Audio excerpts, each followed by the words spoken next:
Hey everybody, today we're going to do a deep dive into the Mississippi governor's election. I did a ton of these in the midterms last year. We've got a couple of key races coming up, so we're going to take a look at Mississippi, and maybe you already follow this race, maybe you don't, but we're going to start on Ballotpedia and get a little bit of background. The incumbent is Republican Tate Reeves. He's running for re-election to a second term. In his last election in 2019, he won by about 6%. Prior to serving as governor, he served as lieutenant governor as well as the state treasurer. His Democratic opponent is Brandon Presley, and he serves on the Mississippi Public Service Commission from the Northern District. He's been on there a long time, about 15 years. Prior to that, he was a small-town mayor. He is also a distant relative of Elvis. And there's also an independent in this race, Gwendolyn Gray. She has subsequently dropped out and endorsed Brandon Presley, but she will remain on the ballot. Now, one other thing about this race is the general election is on November 7th. However, Mississippi does have runoffs, so if nobody gets over 50% of the vote, there will be a later runoff on November 28th. So let's see how they did in their primaries. Well, Brandon Presley, he was unopposed. He got 100% of the vote. And Tate Reeves, he did face primary challengers, but they were really not that serious. He still won with almost 75% of the vote. Now, if you don't know a lot about these two and you want the quick highlights, Ballotpedia does have a little bit of a summary down here, so take a look at that if you'd like. But let's go down here and see how this race is rated. Well, they have yet to update this for the 24th, but Cook Political Report and Larry Sabato have this at likely Republican. Inside Elections has it at leans Republican. I would tend to agree with these ratings. The last rating I had was likely Republican, probably similar to the last election with a mid-single digit margin. Now, there's still almost 2 weeks left. That's when things could actually change. It's a red conservative state. Tate Reeves is an incumbent, but his approval ratings are low, and Brandon Presley seems to be running a conservative, more populist type of campaign. That's the kind of thing you got to do when you're a political underdog. Republicans do it in blue states, Democrats do it in red states. But with political polarization, it would be an upset if Tate Reeves were to end up going down on election day. Now, it's still possible with 3 candidates. It could head to a runoff, but the most likely outcome is Tate Reeves is going to win it outright. But Presley is not out of this thing. Some of the issues do favor him. We'll come back to more of that in a minute. Now, if we go down a bit more, we could take a look at campaign finance. A lot of money flowing into this race. Reeves has more cash on hand, but Presley is actually right in this thing when it comes to funding. Sometimes the money plays a big role, sometimes it doesn't. Now let's take a look at the trends and see how some of these counties have voted on a presidential level. So the bluer counties are on the west part of the state near the Mississippi Delta. The most populous county is Hinds County, and that has consistently voted overwhelmingly for the Democrat. In recent cycles, it's gone from the high 60s, even approaching the mid-70s now. Republicans have dropped off to about only a quarter of the vote in that county. Now, the other populous county is down in the Gulf. It's Harrison County. That presidential vote has kind of been stagnant. Republicans still pulling in over 60% of the vote there. Democrats around 36. And remember, Brandon Presley does represent the Northern District on the Public Service Commission. A lot of these counties voted overwhelmingly for Trump. He's definitely going to have to cut into those margins if he wants to be competitive. And some of these other bluer counties, they also have smaller populations, but Presley is also going to have to get these voters to turn out. Now, if we go back to 2019 and take a look at Tate Reeves' first win, this kind of mirrors the presidential map. A lot of red in the south and the east, blue in the delta and the west. Now, if you go back to the most populous Hinds County, he didn't even get 22% of the vote. On a presidential level, Trump was getting about 25. So Reeves underperformed Trump by about 6 in the total margin. And down here in Harrison County, Reeves got 58%. Trump got about 61. Again, Reeves with another clear underperformance. So Reeves does not need the Trump vote, and he could still even do worse than he did in this win, but there is a path for Presley. He's just going to have to tap into the voters that are tired of Tate Reeves and one-party control, and excite enough Democrats to come out. Is it going to be enough? It could be,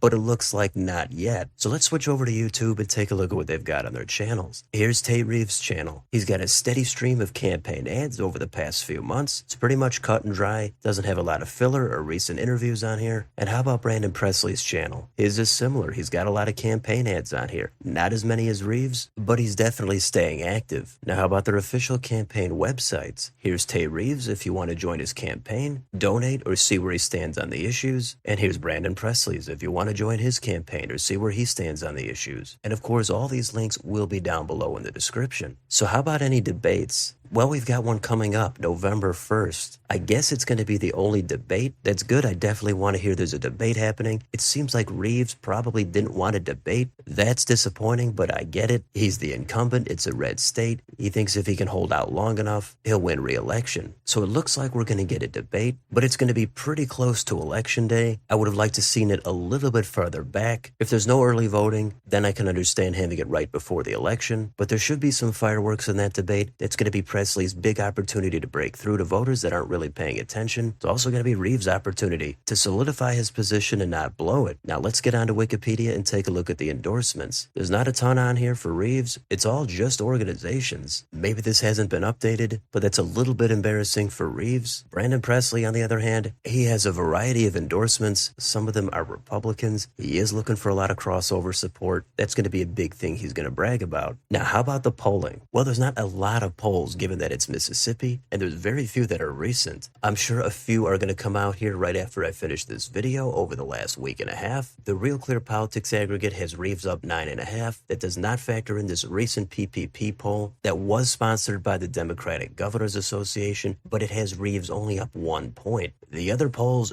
do show Reeves with a much more comfortable lead. Another one from back in August, sponsored by the Presley campaign, shows it tied. I am anxious to see the final polls that come out, and maybe it does show a toss-up race, but given it's a red state and political polarization, Reeves should be able to hang on to this thing. We just saw in Louisiana, the undecideds in that race. They pretty much went hard for the Republican. He was able to surge and win without a runoff. Presley would pretty much need the opposite. He would need to win a serious majority of the undecideds, and he'd have to hope that some of these Republicans change their mind in the last week and they cross over and support Presley. It doesn't look like it's going to be a blowout for Reeves. If he does lose, that would be considered a major upset, so we'll see what happens at the very end. So if you want to compare these polls to how they panned out in the last election of 2019, we could take a look at those, although there's not that many polls again. The last three did show Reeves with a lead. He got about 52% of the vote, so the third-party vote there did drop off. Some of the ones before that showed Reeves losing by a few points. That ended up not happening, but it's Mississippi. It's not a frequently polled state. At least the last few got the result right, and there's no market on predicted for this race. So what's the conclusion here? Well, Presley is all in on Let's Go Brandon. I guess that works this time. Republicans have a supermajority in the state legislature. If Presley were to win, then we'd be seeing a lot of vetoes. Now, Reeves might have some apparent baggage from the Jackson water crisis and a welfare scandal. I don't know how much that's really going to matter. One good move for Presley is he's running on expanding Medicaid in the state. That's a layup and a disappointment for Reeves. But at the same time, Presley is going to have to come out and embrace some Republican issues in the state. He could easily alienate voters if he goes too far in the other direction on abortion and transgender issues. I would think any progressive voters or national Democrats, they would think Presley is just too conservative. That's pretty much what you got to do when you're in his situation. Reeves is just not that popular, but Republicans in the end could easily come home to him. They might be scared off by Presley. The dominant party tends to try to scare voters from the other party. Maybe it works. Maybe voters want to change. I think it's Reeves' race to lose. Maybe the debate changes things. Maybe somehow it heads to a runoff. Maybe the polls flip in the final week and it's dead even. We'll see what happens, but